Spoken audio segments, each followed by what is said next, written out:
था गौरक्षा दल का, क्या महत्वपूर्ण वजह थी? महत्वपूर्ण वजह ये थी कि हम लोग गौ सेवा तो काफ़ी समय से कर ही रहे हैं। हम्म, और गाज़ियाबाद के जो हमारी टीम है, जी। जो हमारे गौ सेवक गौरक्षक और पदाधिकारी हैं, वो इस बीते कोरोना साल में बहुत ही उत्कृष्ट कार्य किया है। बहुत ही उत्कृष्ट कार्य किया है इन्होंने। जैसा कि मैं अपने संबोधन में बोल भी रहा था कि एक तो पहले से ही हमारा Guinness book of world record में नाम है सबसे ज़्यादा गौ रेस्क्यू करने का।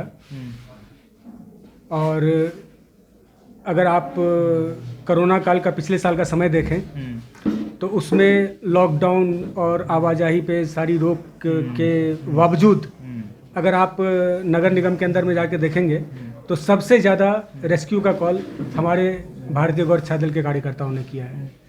और हम सबका मानना था, भारतीय गौरक्षा दल के जितने भी पदाधिकारी और कार्यकर्ता हैं, सबका मानना ये था कि हम लोग गौ सेवा तो कर ही रहे हैं, लेकिन कुछ मुद्दे और भी ऐसे हैं जिस पे हमें फोकस करना चाहिए। तो वहाँ पे हमने मुद्दों को ढूंढा कि कहाँ हमें और कार्य करना चाहिए, कहाँ हम लोगों के साथ और जुड़ सकें और समाज में कहाँ हम और सेवा प्रदान कर सकें।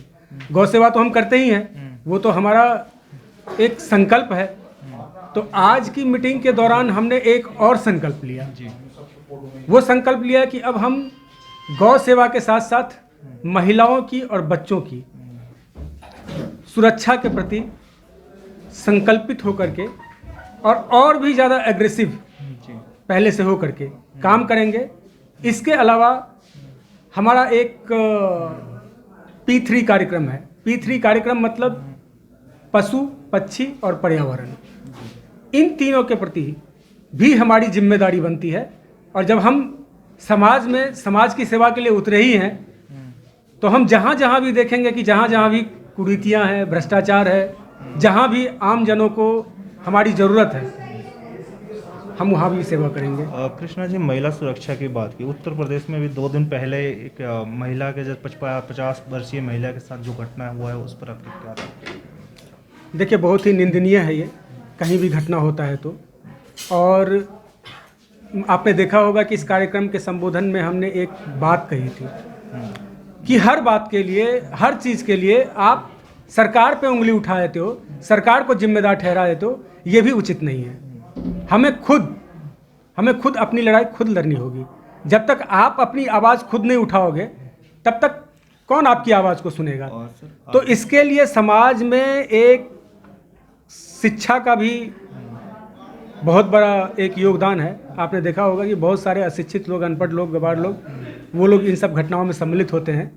ठीक है, सरकार काम कर रही है और सरकार अच्छे तरीके से काम कर रही है, लेकिन जनता को भी थोड़ा सा जागरूक पहले से ज़्यादा होना पड़ेगा। जब जनता जागरूक हो जाएगी तो सरकार को हमारी बात सुननी ही पड़ेगी और वो सुनेगी। गौर, आज आपने कॉल्स नंबर की बात की कि महिलाओं के लिए हम एक नंबर जारी करेंगे, वो नंबर पूरे देश में आप जारी करने जा रहे हैं, वो नंबर क्या होगा? देखिए, भारतीय गौरक्षा दल अपना एक नंबर जारी करने जा रही है, जो नंबर है 95657 95658। मैं फिर से दोहरा देता हूँ, 95657 95658। ये हमारा संपूर्ण भारत में भारतीय गौरक्षा दल का अपना पर्सनल हेल्पलाइन नंबर है।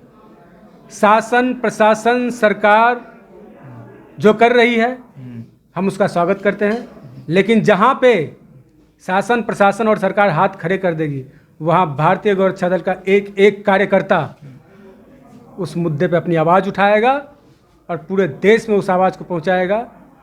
पूरे सरकार को इस पे झुकना पड़ेगा। जी, बहुत बहुत शुक्रिया हमसे बात करने के लिए।